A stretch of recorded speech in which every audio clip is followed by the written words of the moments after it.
All right. Well, welcome everyone across the world for joining us today at Cochrane, Colorado and the US network. I want to thank all of our Cochrane colleagues for making this seminar series possible. Today's speaker is going to be Chris Matarganz, Head of Informatics and Technology for the Cochrane. He's been the head of technology in one form or another at the Cochrane since 2006 or 7, I believe, quite a while, and CIO for the last 6 or 7 years. Chris is usually a speaker at each of the annual meetings that I've gone to, and I think there's a little bit of pent-up demand to hear what we're doing because we've got a lot of people registered for this seminar today. I want to thank Lisa Traditti for providing the technology, for bringing Chris to us from Germany, where it's quite later in the day, and also Patricia Hain for being key in setting up this talk and all of our series. And with that, I'll pass the talking stick over to Chris, and we really look forward to hearing your talk today and appreciate your update for us on all of the technology that the Cochrane is doing, as well as the latest in COVID-19 study registry and those efforts. Thank you, Chris. Thanks, Bob, and thank you to the Cochrane, Colorado and Cochrane US Network for inviting me to speak here today. And yeah, I will be updating on Cochrane technology and informatics projects and initiatives. Generally, zoom in on a few specific ones, and including the Cochrane COVID-19 study register work that we've been undertaking since the beginning of the pandemic. Hold on, let me see if okay, slides are moving, I hope. So outline is, so Cochrane's wrapping up its strategy to 2020. It ends at the end of this year, launched in late 2013. So I'll use that frame as kind of a way to show where are we now, which gives a nice overview of the Cochrane technology ecosystem for evidence synthesis, key developments and initiatives. Then I'll zoom in on specifically the centralized search, machine learning, and crowdsourcing work that we've had running for a couple of years and really ramped up for the COVID work, and that helps with the upfront identification of studies for inclusion in evidence synthesis processes in Cochrane. The Cochrane Pico Search Beta tool, which launched on the Cochrane Library last October, the COVID-19 study register work, a slide on future plans, because we don't have them completely worked out actually, to 2025 for the next strategic period, and then we can have question and answers. And we were discussing this right before we started. I think we'd ask if you could hold the questions to the end, otherwise I'm afraid I won't get through everything if we stop along the way. So I'll try to keep this to half an hour. And so we have almost half an hour for questions. Okay, so strategy to 2020 technology developments, where are we now? So our CEO, Mark Wilson, spoke in last month's seminar, and he was talking about strategy to 2020 and showed this slide about it being a functional, structural, and cultural change program. I'm not trying to repeat everything here. I'm just trying to say that the technology underpinning that strategy and underpinning that transformation is kind of everywhere sprinkled throughout the strategy, although it's not specifically mentioned. We knew we had to make changes to our technology and informatics and data infrastructure to support our mission. Along with that strategy was a content strategy that was developed over several years, which is obviously big and large, but comes down to these fundamentals. We need to ask the right questions, we need to use the right data, we need to use the right methods, and we want to achieve use and impact. We want our reviews to be used, and we want them to inform decision-making. So with those fundamentals and with that strategy and the direction of things we're heading, changing the organization processes, we wanted to look at what we needed to do with technology. And we knew there were issues in evidence synthesis that we and many others have actually, that the processes in Cochrane are very manual. There's lots of duplication of effort. It takes a long time. The data is not always optimally structured and semantically described. The human and machine efforts are not optimally combined. The tools we were using were not really optimized or fit for purpose and connected. So this using APIs or application programming interfaces so that data flows more smoothly. And there was a lack of data provenance, so that impedes reuse. Where did this number come from? Where was this data extracted from? How was it transformed because of the way we were working? And then at the user-facing end, the outputs were not optimized for use and impact, and not always fair. And I'll talk about the fair data framework in a little while. So the bottom line, we knew we needed new approaches to gathering, synthesizing, and disseminating evidence. And I think I've been overseeing this work, so I would be proud, but I am proud that we have moved from a disparate set of limited, mostly quote unquote offline or desktop-based tools with various user experiences to a pretty coherent toolkit now where you can come to Cochrane, you join as a contributor, you create a Cochrane account like you do with other services, and with that account you can log into our various tools and applications to do work for us and contribute to Cochrane. So for example, Covet with a single sign-on. And even just that alone has created, I think, a much more coherent experience. And then we've been working on, I created the slide 5 years ago. I found the first version, and it's still something we're working on. In most businesses, you have what's known as a business process layer, an application layer, and a data layer, most online businesses. And to simplify the business process of evidence synthesis, we moved from identifying studies to writing up results and publishing through managing data and those sorts of things. And we wanted to create an application layer that were browser-based, web-based tools that could support with a robust data layer with APIs so that data is stored properly, structured, and talking to each other, so to say, across those applications. That was much more user-friendly and much more integrated. So starting with the centralized search service, which I'll talk about in more detail in a separate section, with this, what we call evidence pipeline, which moves that through a machine learning crowdsourcing curation pipeline, which I'm going to talk about separately in a minute.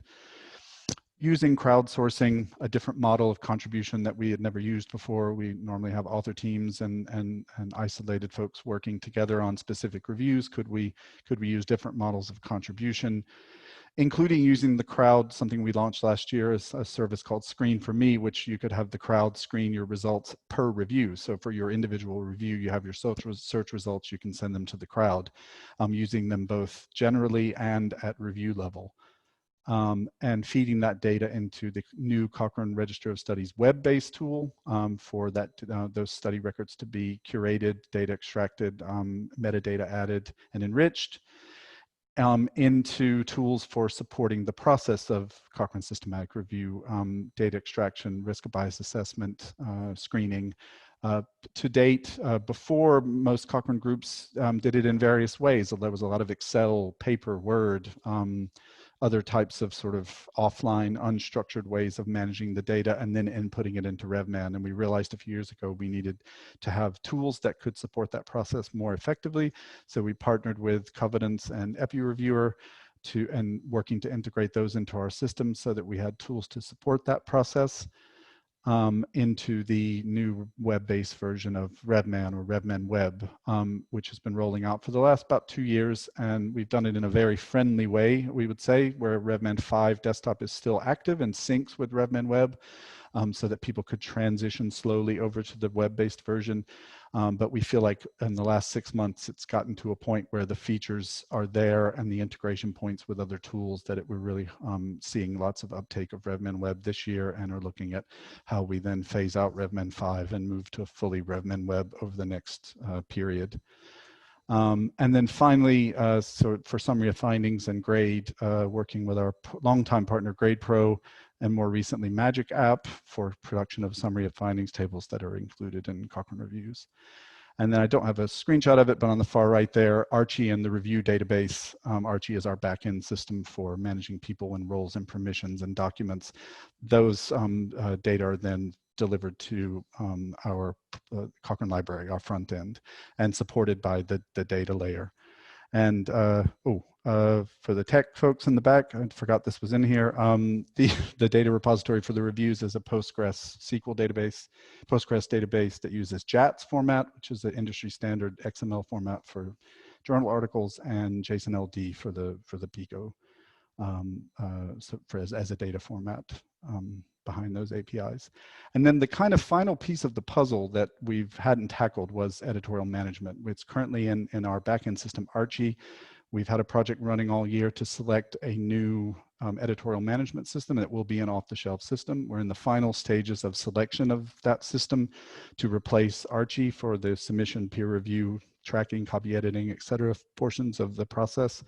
I can't announce it yet because we haven't made the final decision, but we're in the process of that. And this will be a major change for Cochrane's 52 review groups. We've used Archie for, well, the whole time I've been here, so about 14, 15 years. And it was a bespoke system and everything that comes with, but we're hoping the new system will bring standardization, efficiency, and an improved user experience, and will help with that phase of the work in the technology stack. So if you zoom out to, if you folks have seen, I don't know if you've seen this notion of the wider evidence ecosystem.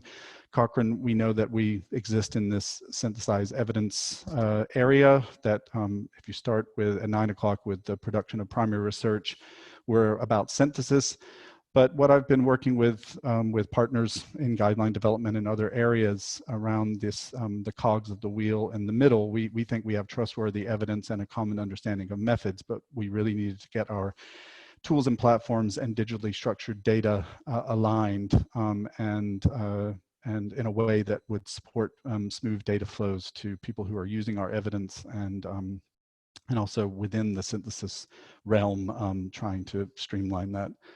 And so another way to look at this is the review, production, and knowledge translation efforts of Cochrane are the primary core thing we're trying to do to reach the end users. And we do that through communities of people, so systematic review producers, author teams, support from geographic centers and training, and multilingual translation teams working on translations. And my team and the partners we work with are responsible for the applications and data stores on the right. So this is sort of another way of looking at that diagram we saw earlier.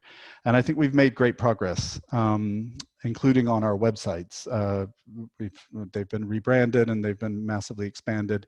Cochrane.org, the network sites we have for our various new networks, community site, interactive learning and training platforms, events, and as well as back-end work we've done on managing translations, which has resulted in a massive explosion of translated content across our websites, which is also technology that we've had to build over the last few years and has helped with dissemination and reaching people more broadly around the world.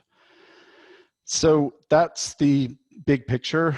That's kind of where we're at the highest level across the evidence synthesis and other technology efforts that support Cochrane's mission. Now I'll zoom in to a couple of specific areas. One is the centralized search, evidence pipeline, and crowdsourcing work we've had running for the last couple of years that came out of a project called Project Transform, which was a project we funded to investigate and build out the use of these novel technologies and contribution paradigms to help support our work. But it's about the identification and curation of studies and data to aid evidence synthesis. And this is a slightly older version of the evidence pipeline diagram I showed you earlier, but and we've since updated, and I'll show that one in a sec, but this one has animation, so it's quite exciting. So again, we've always done routine searches for specialized registers and individual searches for reviews, but we created this centralized search service that, so it's exciting. There's going to be an abstract coming down here. It's going to move through the pipeline. There we go. And what the machine learning pipeline does is it assigns a probability that this particular abstract's describing a randomized controlled trial, a diagnostic test accuracy trial, et cetera. And then it appends that to the record and moves it through this pipeline. Which Cochrane review group does it think it's relevant to? Based on training data from Cochrane data, it can give a probability that it's relevant to the dementia group or the breast cancer group. And then more recently, we've been exploring identifying the PICO characteristics and adding PICO tasks to the crowd platform for curation of that. I must admit, O is difficult with abstracts. So more recently, we've been thinking PIC is probably good enough for automation and for the kind of triaging work we want to do with identifying studies. And I'll talk about that in a second. And this comes into the CRS through the classifier and then can be verified, classified, and used by experts or through the crowd. So based on those probabilities, records can be passed to the crowd for further verification, curation. And these two systems can work together. They learn from each other, so to say. I'm not a machine learning expert, so I won't explain how that happens, but I have a decent enough understanding working with our colleagues, James Thomas and others, on how that works. And so the more updated view of that that's not animated is this one. And you can see here where we've got the study design, review topic, and PICO being curated by machine learning algorithms, crowd, and experts. Eventually, we'd like to get to actual data. We'd like to get to being able to actually extract further characteristics and even get full text and start to extract numerical outcome data and those sorts of things about these studies. And that's the long-term aim. For now, if we can have the upfront identification of as many studies as possible to sort of flip the search paradigm on its head, where folks are interacting with pre-tagged and pre-curated records, curating them and then pushing them through, triaging them to where they need to be for more rapid inclusion in synthesis, then that's a great thing. So again, the Cochrane Crowd platform is crowd.cochrane.org. And this is an example of one of the tasks. So using the crowd, for example, to do annotation of records, you can break down the complex annotations into a series of micro tasks. The little green dots there show that it's multiple steps, and this is the step where you're being asked, the user is being asked to identify the outcome, and the crowd agreement algorithm will sort through the different agreement, disagreement, and when it goes to a resolver. And the idea is to get the machine learning and the crowd working together as efficiently as possible so that as few records go to expert resolvers because they keep getting better at identifying it. And using a machine to extract characteristics, to extract PICO elements based on our vocabulary and the PICO model, interacting with the crowd to tag records. And what we were planning a project for this year that kind of got delayed because of the COVID pandemic in March, right? We had a meeting to kick this off and then immediately went into work on the register. But it is effectively this thing I was talking about the pick elements. So being good enough, because O is difficult to determine from abstracts, can we set up a prospective feed of pick tagged RCTs that can be included in Central, can be triaged to individual reviews. So from X date, which we thought might be later this year, but will definitely be next year now because of COVID, all new RCTs are identified and curated through that machine learning crowd pipeline by their pick elements, the design, the type, using the machine learning classifier to feed this through to Central, but also to support living reviews triaged to individual reviews. So living systematic reviews are continuously updated. We can't always get to them quick enough. Would be really great to have on an individual review page potentially relevant new RCTs for that review topic triaged directly in there so that folks could see them, know that we're at least aware of them, and when an update might be scheduled. That's the direction that we're heading with all of this. To support improving discoverability of evidence on the Cochrane Library, for a few years we've had a PICO annotation project and related work. And last October we launched the PICO search beta tool on the Cochrane Library.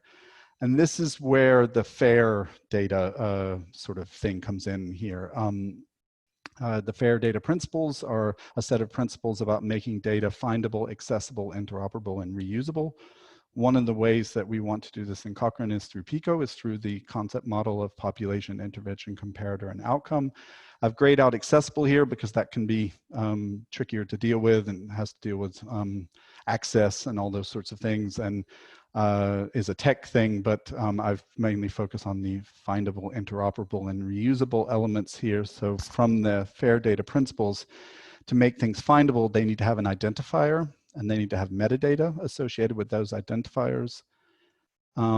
Using standardized vocabularies, we're lucky in medicine, there are lots of vocabularies, and Cochrane has a vocabulary that we've developed that also have identifiers that can be used in machine readable form to track provenance with discipline-specific metadata and data and metadata standards. So something like PICO is a model that's discipline-specific for describing clinical questions, supported by identifiers and standardized terminologies. So our PICO annotation infrastructure supports that. We can structure PICOs and apply terms for the various elements and use them to explore Cochrane reviews and if machine annotated studies and those sorts of things. So this is what it looks like. I was going to do a live demo, but it probably takes too long for the page to load, so I just took some screenshots. To explore PICO, if you go to the Cochrane Library and click on the Advanced Search tab, there's a PICO Search Beta tab. This is what it looks like. And it's basically, why did we do this? Well, Cochrane reviews are incredibly rich sources of information, but it can be hard to find evidence to match your clinical or research question. We think this makes it easier to find the information you need. Would be probably a little bit late, I realize, to mention what PICO is at this point, so I hope everyone's followed along and realized what and knows what PICO is anyway. So I'll skip that. So what we've done at this point is we've described over 5,300 Cochrane intervention reviews published, actually before 2015, they go back further than that, with PICO terms based on the PICO model we've developed. The PICO search beta is made available for large-scale testing, so it's not even testing, it's just live, it's on the site. We just are keeping the word beta on there as we continue to develop it. And you can use these to find Cochrane reviews for your questions. How can you use it? Well, we hope that it helps you find the answer to your question faster. That would be the idea. But we also think it helps with discovering the full range of interventions assessed for a population, populations associated with an intervention, outcomes that have been evaluated for a particular intervention, helps with multiple comparisons and comparing various interventions. You can learn about new topic areas, develop search skills, and really release the full potential of Cochrane reviews. So a couple of examples, if you search for COPD exacerbation, you can see there on the right that you get two radio buttons, one for population and one for outcome. This helps to stratify whether you're talking about treatments for people with COPD exacerbations versus preventing COPD exacerbations as an outcome. And you can see here when you filter, you get facets on the left for P, I, and O would be further down. Another example, you should just go try this for yourself, probably be easier, but so if you're searching for surgery, for example, you get 4, in our model, there are 4 places surgery can be, surgical interventions can be present as a population, as people undergoing surgery, as an intervention, a surgical intervention for a specific population or problem, or also comparison, or as an outcome. So retrieves resulting from surgery. And currently this disambiguation is not possible if you're searching, and we think this makes it much easier to stratify that you're talking about people undergoing surgery and then for which type of condition, and then can navigate PICO and get more quickly to your specific, the review and ultimately the analyses that you're looking for. So before the pandemic, we also had a meeting in March where we were going to talk about next steps and kind of have had to delay quite a bit. But the future developments are to continue the development of the tool, obviously, and we've had really positive feedback, but there's lots of things people want to see that would help them navigate the evidence and data better. Semi-automation with Crowd, as I described, which can help with browsing of central based on PIC concepts. Integrating the tools and workflows with our new study-centric data structures in RevMan. And we know that people want to be able to browse analyses and create kind of bespoke packages of evidence, so to say. So can you give me the results from these various reviews for these PICO concepts or these PICO elements, and export that in some way, which would really break the review out of the container and give people different types of services. And exploring API services or application computer-to-computer services for PICO that let the data and metadata be used by different types of applications outside of the Cochrane library. And we've also been talking to folks like the EBM on FIRE efforts to try to see about alignment with the PICO ontology to larger efforts like this that look at data models and data structures, very exciting. And again, how we the human interaction with evidence in the Cochrane library, there's also tool-to-tool possibilities here. And we've been speaking with the Magic App folks for a couple of years now about connecting the PICO coding that they do for recommendations in guideline development in the Magic App with the PICO coding we have. So if you're working on a recommendation for a guideline in the Magic App, you want to know, does Cochrane have a review on this particular population and intervention. In this example, we do, and you could query that directly and even pull in the analysis results that you need directly in to the Magic app for use in the development of your recommendation. And I think that's where we really want to be heading with this, is less manual searching and more the machine suggests things to you, or you can query things from within different apps and get updates through a living evidence model. Okay, I'm doing all right, I think. So I'm going to move on now to the COVID-19 study register work. Again, it was the middle of March when Cochrane was pulling together the plan for our COVID-19 response for the rapid reviews, living reviews that we were planning to do. I think Carla probably spoke about that in the webinar in this series back in June. And I was tasked with pulling together the team that would build the COVID-19 study register, among other tech things that we needed to do. And what we did was, as I showed earlier, the centralized search paradigm. We co-opted the centralized search and evidence pipeline service to create a COVID-19 register in the CRS web tool. Normally, the registers are based on Cochrane review groups, breast cancer, dementia, et cetera. We need to create a COVID-19 register for this specific disease area. That we can then bring that information into the CRS, curate the metadata, and enrich the records for PICO, study type, design, aim, and other metadata. And this was a new challenge for us because, as you'll see from the inclusion criteria, we were including effectively all human studies of COVID, which normally Cochrane is dealing with randomized trials and quasi and controlled trials. So new study types, different speed, different types of records, messier data. And so challenges there. And then we wanted to rapidly publish on a public study register, open access with browse, faceted search, export linking, and eventually surveillance features, which is what we're hoping to get to in the next few months. And the rationale for doing it was to support Cochrane evidence production, but it was also, we noticed there were lots of efforts out there. These screenshots are several months old, so the records are many more, but such as Lit Covet, such as everything from something like Lit Covet, which is looking at published research, to evidence maps, like ones done by Center for Evidence-Based Medicine or the Epicenter, all more specific efforts at mapping evidence, to the WHO database, which is, again, a different kind of stratification of the research coming out, and, really large efforts like the COVID-19 data set. And we basically, looking at all those efforts, we said, well, we need something that's specific to evidence synthesis, that's a study register and a study-based register, and I explain that in a second, that really supports rapid synthesis, so that the records are pre-filtered, annotated in a way that will support rapid inclusion in systematic reviews and other synthesis. So again, this evidence pipeline, basically we're going to co-opt this as a COVID-19 evidence pipeline with a centralized search protocol with eligibility criteria of all human studies on COVID, including interventional, observational, diagnostic, prognostic, epidemiological, economic, and qualitative.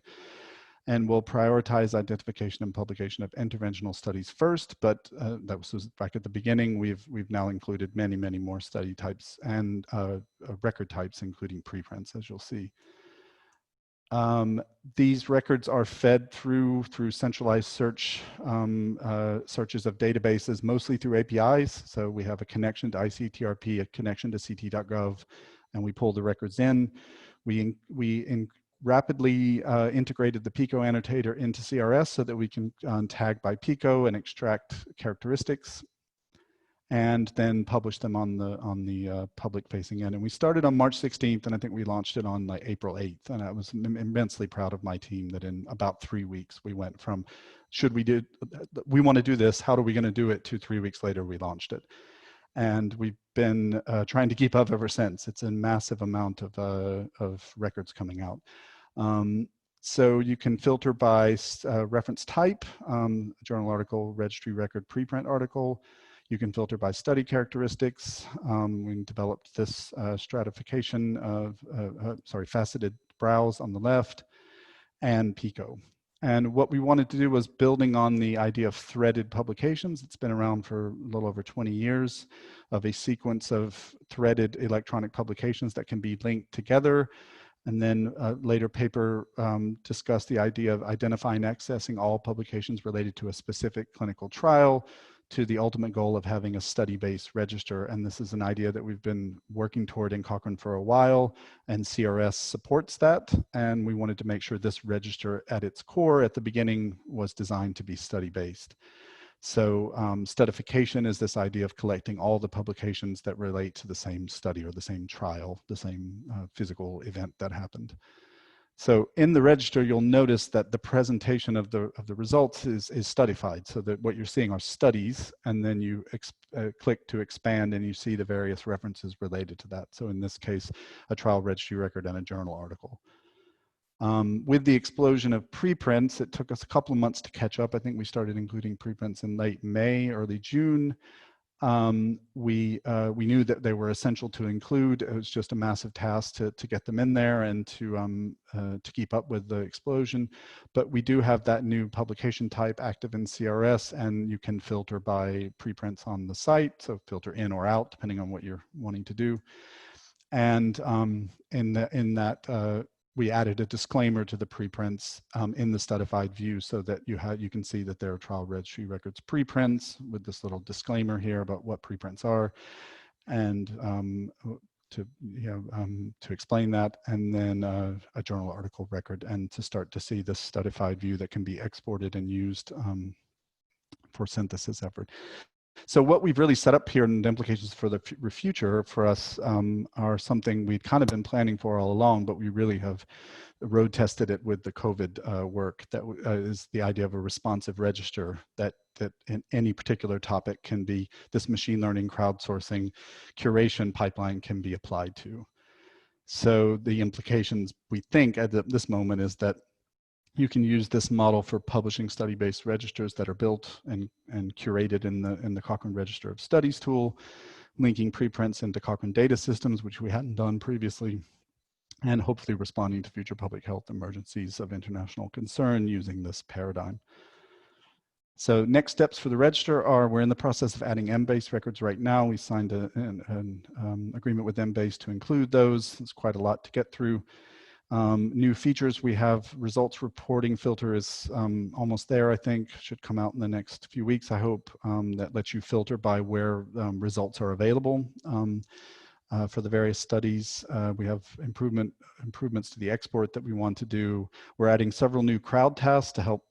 Lots of people want to get involved and want to help with COVID response, and crowd is a great way to do that. So we're trying to create more tasks.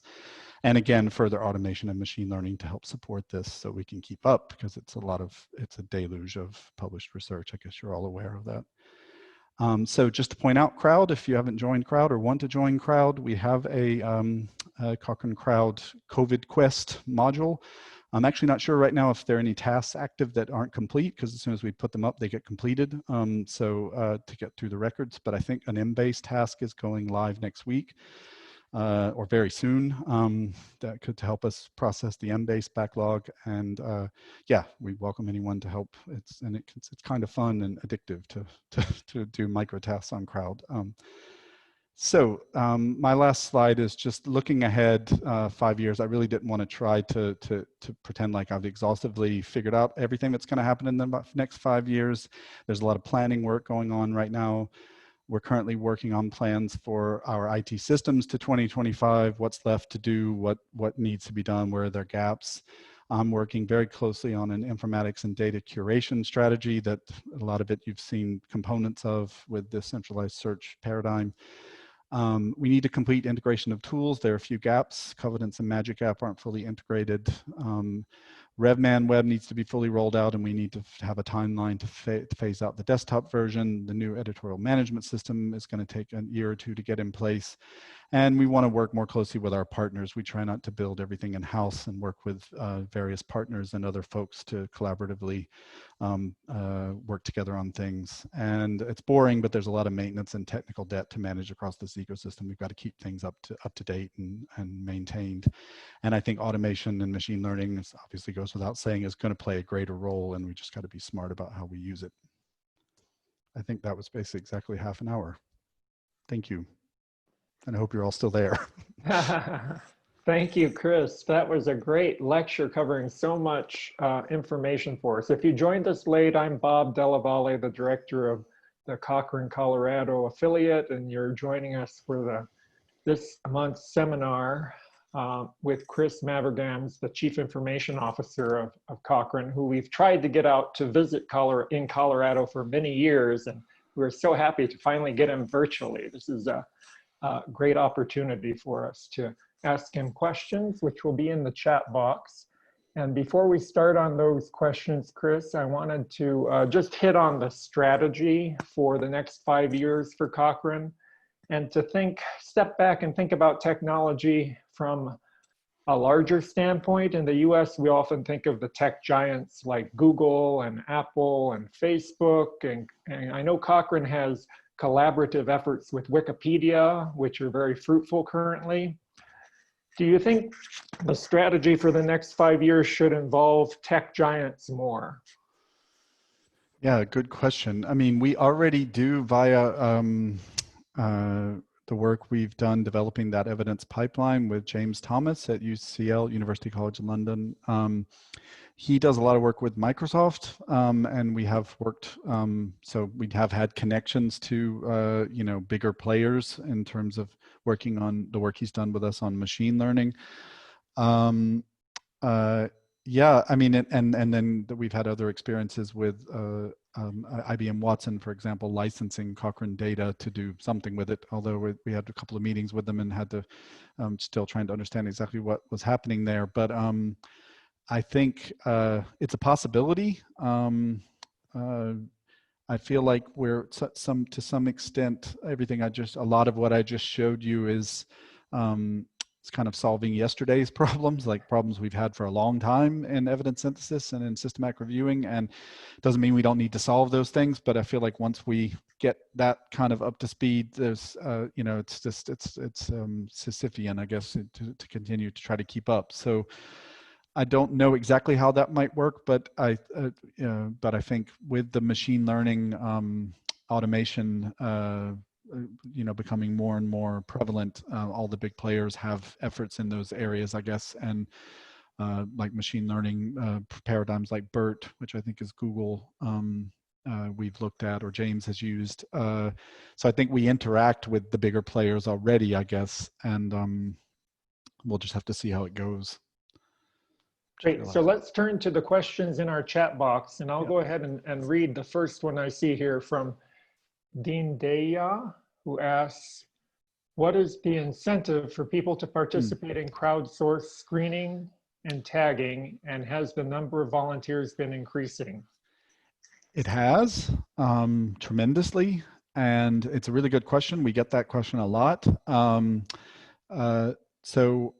if Anna Knoll-Storr were here, who's the lead of Cochrane Crowd, she could answer it really definitively. But as I understand from various presentations and reports that she's done of the crowd work, people's incentives, a lot of people want to learn and get involved in systematic reviewing, but they're not yet able to be a full author on a review. So this is a very easy way to get familiar with some of the topic areas and some of the content, basically.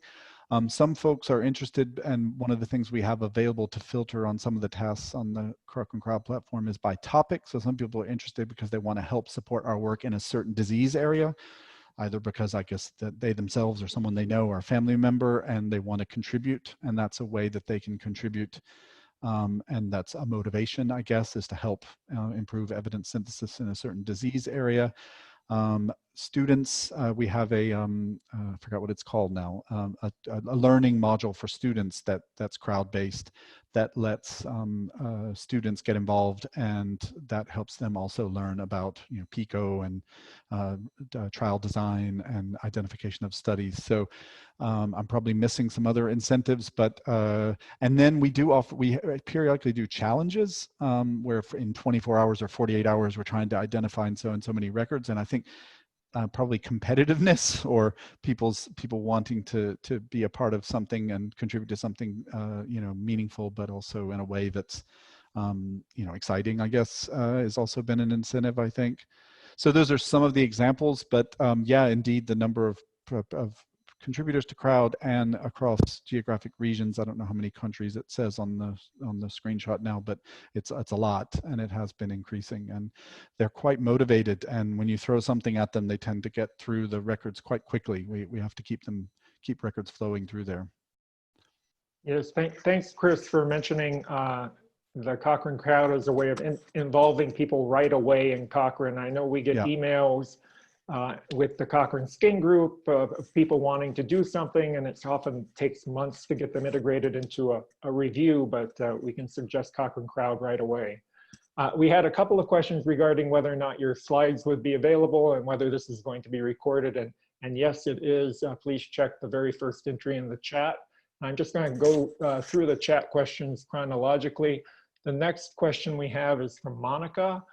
How will the surveillance element of the COVID-19 study registry work for the end user? Yeah, so in that sense, with the register, the surveillance feature that we would like to get in place is for people to be able to sign up for alerts. And we don't know exactly yet how we're going to do that and what the most useful type of alerts would be. So by surveillance, in that sense, we meant where people don't have to come to the register, but through RSS or some other sort of mechanism, they could get all the new trials, say in a particular study design or PICO question or whatever it is, or they just want to get a feed or they want to be alerted to the various to the new studies coming out. That would be it in the first instance. I think we would then also look to be able to feed new studies, again, based on certain parameters, to other systems in Cochrane or anyone else that wanted to take a feed of that effectively. So we have discussed it with other partners like the Living Network Meta-Analysis, Living COVID Network Meta-Analysis folks, and WHO, other partners who would want to be able to take a surveillance feed, basically. I think that's our thinking to date on how it might work, but we'd be open to ideas for sure. Okay, our next question comes from Catherine Kaiser. Can you please say a little more about how non-randomized controlled trials, study designs are now entered and annotated in the Cochrane ecosphere? Well, the reality is we haven't really included non-RCT. I mean, there are non-RCTs in CRS for sure, observational studies and other study designs. But because Central's inclusion criteria don't include those, it's new territory for us, and it's certainly been a challenge with COVID, developing the process for tagging and identifying the study design for all of these human studies of COVID.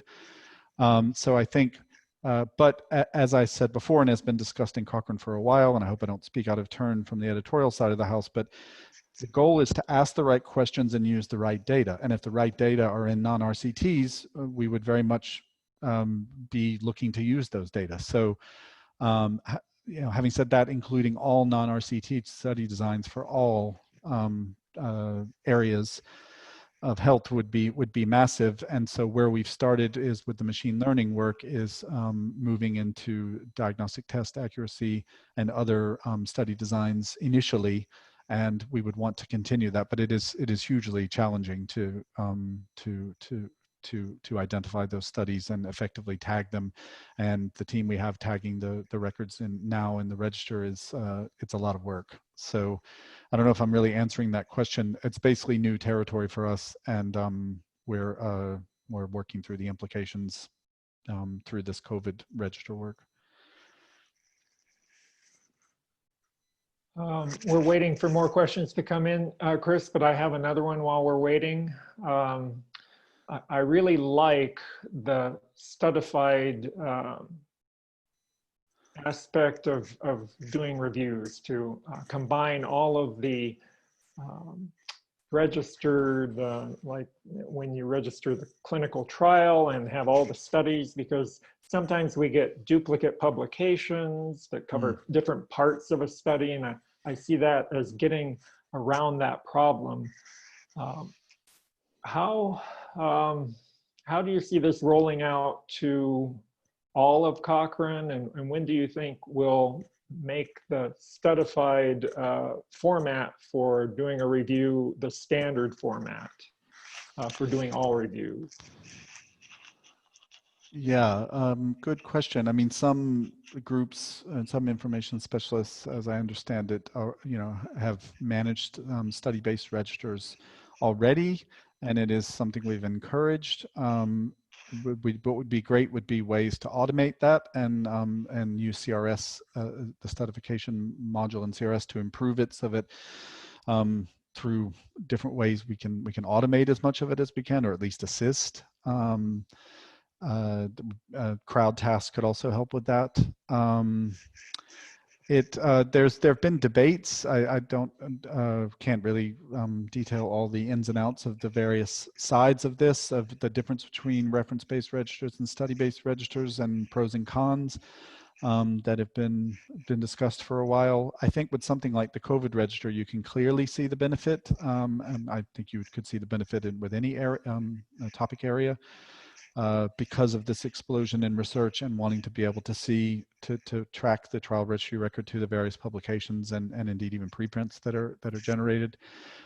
Because of the reason, as you say, one article might report this part of the results, another one might report the other bits, and when you're trying to do rapid synthesis, you want that pulled together for you. It seems obvious to me that's a benefit. It's a lot of work. So that's probably also a factor. And that's where automation, I think, will have to come in. Yeah, those are my thoughts on it, but I think it's still a work in progress. But we're hopeful that seeing it in action, so to say, in this COVID-19 register will help sort of move that along. And I'm so glad you mentioned the explosion of preprints and how these are becoming part of the evidence base in some way. I see them as being analogous to maybe abstracts for meetings, which haven't been vetted as thoroughly. Do we need studies to determine how good that evidence is in preprints, and how often it's not the case after peer review that what's said in the preprint doesn't hold up to? Is it any worse than the published literature? And is that a concern that we're going to be including preprints in our evidence base? Oh, probably. That's more an editorial question, I reckon, than for me. But I've definitely, I mean, there are evaluations that are ongoing, and projects that are being established to look at that, I'm aware of. It's new territory for us, for sure, to the inclusion of preprints and having to do rapid reviews that include preprints and those sorts of things. Yeah, I don't have fully thought out. We've been struggling just to get them in the database and get them filtered, to think through the implications. I mean, it's clearly a ground shaking kind of, there are massive implications here. And in situations like this that need to be thought through by probably more editorially focused folks. I see there's a question about Embase being included. So where all of it, COVID studies. So COVID records in Embase is what we were talking about for the COVID-19 study register. That's what we're looking to include. I don't know how many there are, but there is a mini backlog that we're going to have to get through to include those records in the register that we're looking at. So I hope that answers the question.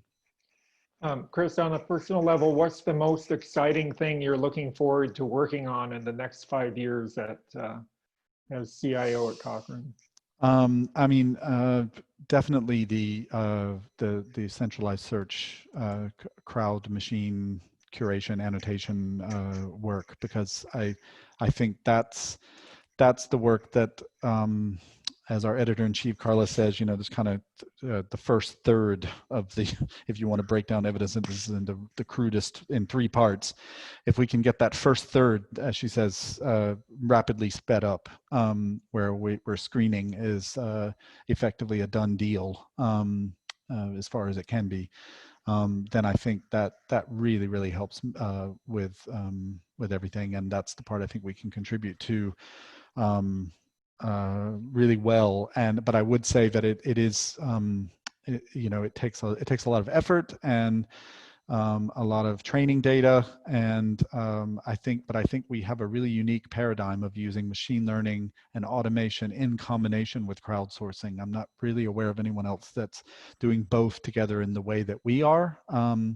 There's lots of automation work in text mining and named entity recognition automation in that area that then can be improved only so far, but we're using crowd to improve the training data with experts to hopefully make the whole system more robust, and over time I think will really help. And that part's really exciting because it has to do with cool things, but also metadata, which I love, and data models that support automation, I think are really great.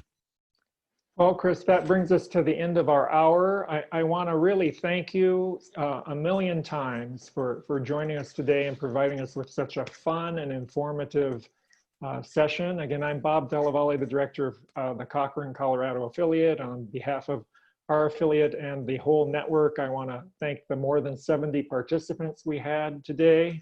Our next seminar is with Richard Morley, who leads Cochrane's consumer efforts and is really blowing the lid off of social media and what can be done.